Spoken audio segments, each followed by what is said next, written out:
athlete ka ba at gusto mo pa lalong mag-improve sa sport na nilalaro mo? So ngayon mga pare, meron ako isang tip na pwede mong gawin every day. So tinatawag ko to na door ins and out. Ano ba yung door ins and out?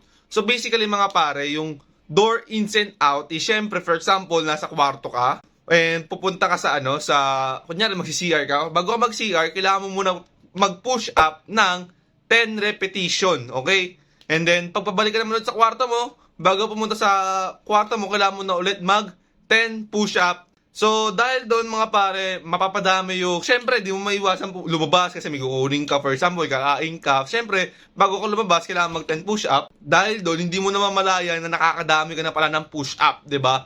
Maybe sabihin natin, nakaka-20 kang labas-pasok sa kwarto mo. So, isipin mo, di ba, 10 ka nag-push-up, pabalik-balik. So, talagang mag-i-improve doon yung muscle mo, magkakaroon ng strength plus yung muscle endurance mo is mag-i-improve din. Ang maganda dito is lalo syempre sa sport nilalaro mo, is lalo ka mag-i-improve. Abangan nyo rin yung parating naming program ng brother ko, ginawa namin yon.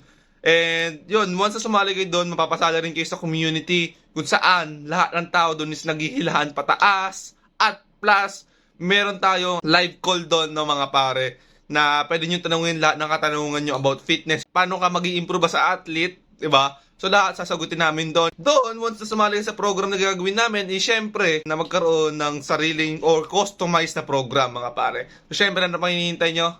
Abangan, let's go, kita-kits tayo mga pare.